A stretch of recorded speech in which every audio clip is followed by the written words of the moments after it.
All that shortly, but first to Pakistan, where fast-paced developments have been trickling in over the last couple of hours. Is the Pakistan Tehreek-e-Insaf breaking apart? Is Imran Khan's party nearing its end? And I'm asking these questions because in the last 48 hours, Imran Khan's party has received two major setbacks. The first one was the resignation of Shireen Mazari, Pakistan's former human rights minister and a close aide of Imran Khan. On Tuesday afternoon, she resigned after being arrested over 4 times.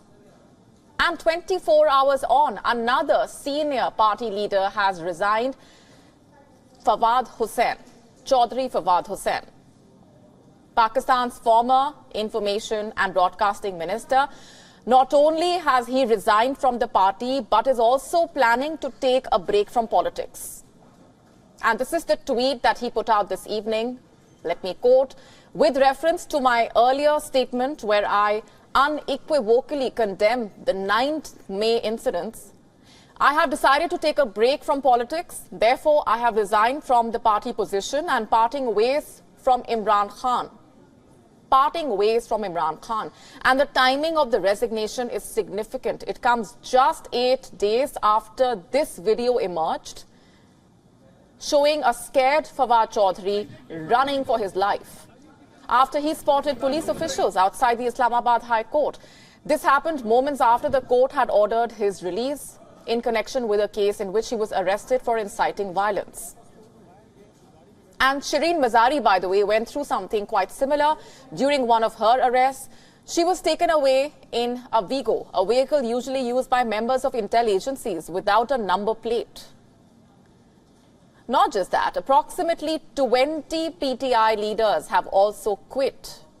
More than 20. This includes Mahmood Maulvi, a senior PTI leader and member of the National Assembly. And then we have Amer Mahmood, Sanjay Gangwani, Kareem Gabol. They all left the party citing the same reason, the violence that followed after Imran Khan's arrest. And this was followed by the resignations of former Minister Iqbal Wazir, Balochistan Assembly member Mohammad Mobeen Khan and former PTI parliamentarian Malik Jawad Hussain. And this, by the way, begs the question, have these leaders resigned under duress? Were they blackmailed into leaving the party? And these are questions that the PTI must definitely be pondering upon. And it has all the reasons to do that. Have a look at this report. Pakistan's Defence Minister, Khwaja Asif, has said that his government is mulling banning Imran Khan's party for the violence that unfolded earlier this month. You have to listen to this. ये spontaneous कथित तौर पे नहीं है, कथित तौर पे ये बेसाख्ता नहीं हुआ, कथित तौर पे ये एक प्लान के तहत सब कुछ हो रहा था. इस बैकग्राउंड में इम्कानात हैं और ज़रूर इसका फैसला कोई नहीं हुआ, लेकिन इसका जायज़ा ज़रूर लिया जा रहा है कि पार्टी के ऊपर पाबंदी लगा दी जाए. And so I ask again, are the PTI leaders resigning out of their own volition or are they under pressure from the establishment? Well, Imran Khan certainly thinks that they are being targeted. Listen to this now. फायदा उठाते हुए जो core commander का घर जलाया गया, उसका फायदा उठाते हुए पहले से प्लान बना हुआ था. और मेरा जिस वक्त भी, ये मैं आपको बता दूं, जिस वक्त भी इसके ऊपर इन्वेस्टिगेशन होगी, ये साबित हो जाएगा कि ये प्री प्लान था सब कुछ. सो इसलिए उसके फायदा उठाते हुए एक ऐसा क्रैकडाउन है जो मैंने पाकिस्तान की तारीख में कभी नहीं देखा.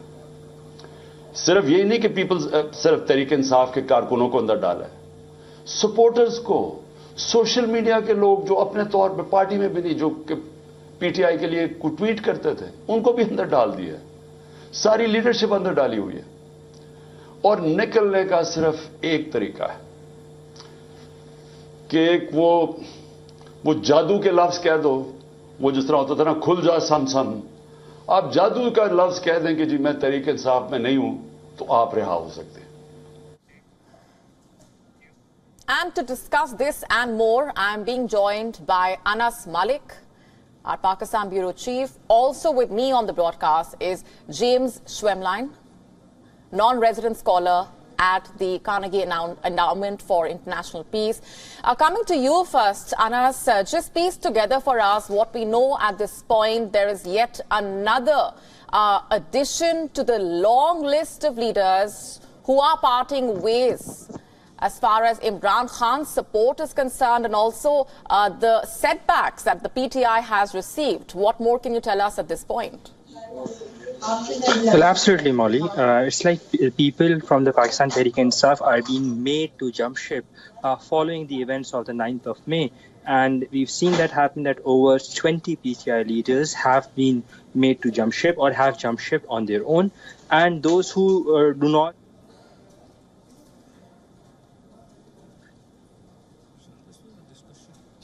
Shireen Mazari was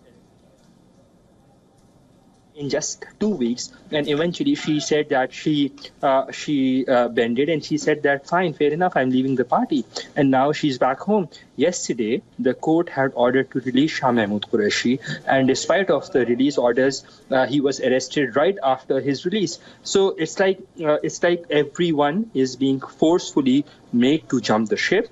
That, with that being said, it looks like there's an organized dismantling process of the Pakistan Tehreek-e-Insaf that is being done, that might or might not be orchestrated by the powerful Pakistani establishment.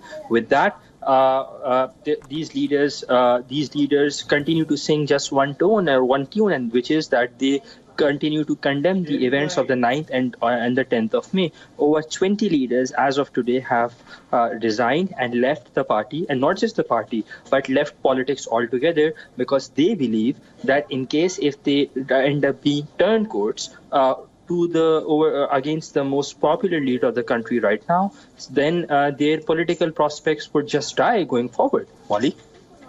Right. Stay with me, Anas. Let's also get in a reaction from James at this point. James, what do you make of what's happening with a string of leaders quitting Imran Khan's party? Are they afraid of being targeted like their leader? Are they being forced to quit the party? Are they jumping ship? And what do you really make of this power equation at this point on the ground in Pakistan? I think one of the features of politics in Pakistan is that it's not really ideological. These parties are coalitions, based on loyalty or other interests.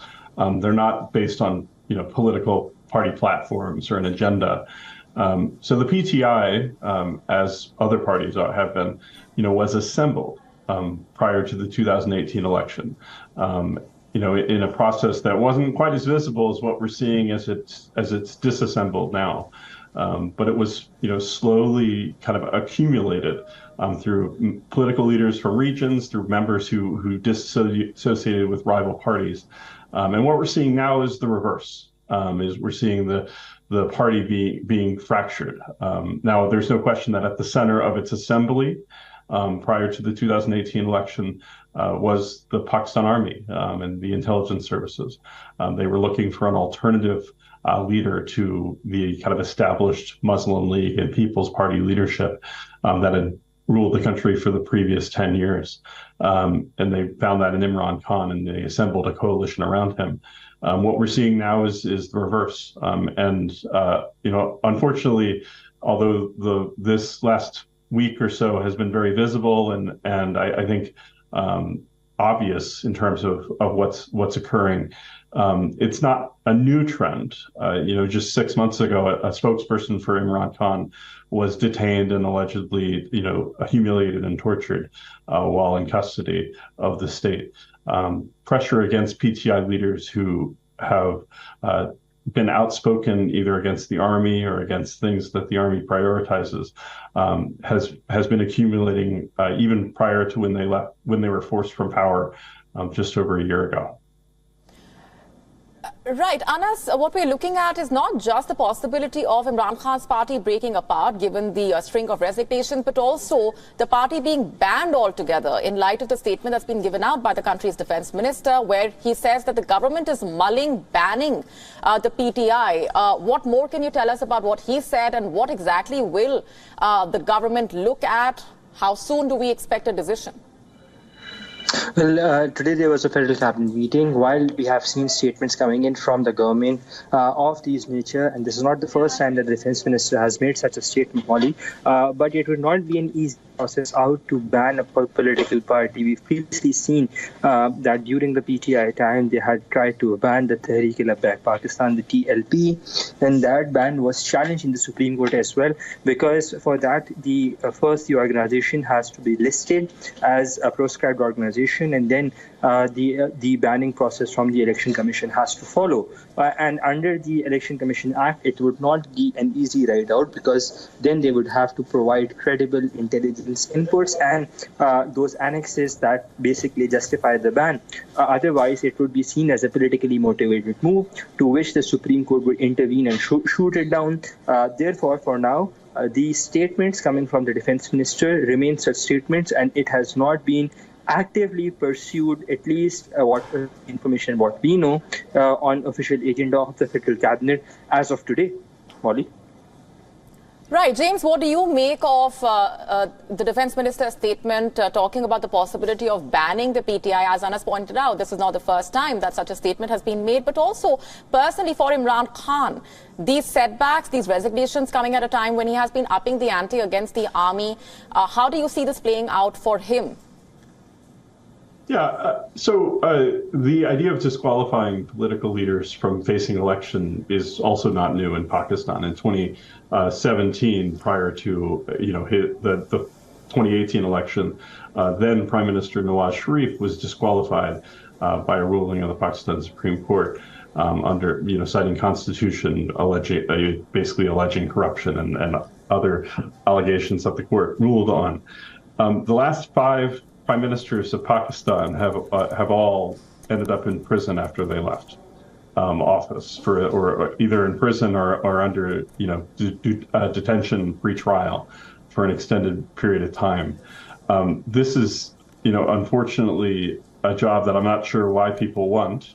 Why would you want to sign up for a job governing this challenging country at a time when clearly, the prime minister is a scapegoat for many of the things that are going on. Unfortunately, we're seeing this play out again. At this point, I think it's very likely that Imran will again be disqualified. He had, of course, the court had ruled that he was disqualified from seeking re-election. Then a court had ruled that, and then it was overturned in the Supreme Court. Wouldn't be surprised if that petition comes forward again. And frankly, it's part of the game, the managed democracy that we see. No party seems to be able to stay in power for more than 4 or maximum 5 years in a row. Perhaps lest they accumulate too much power and could to accumulate that may challenge the establishment. All right. Remains to be seen how all of this really plays out for Imran Khan and for the people of Pakistan as well. James, we are leaving it there for the moment. Also thanking Anas, our correspondent, for helping us with all of those updates. Thank you.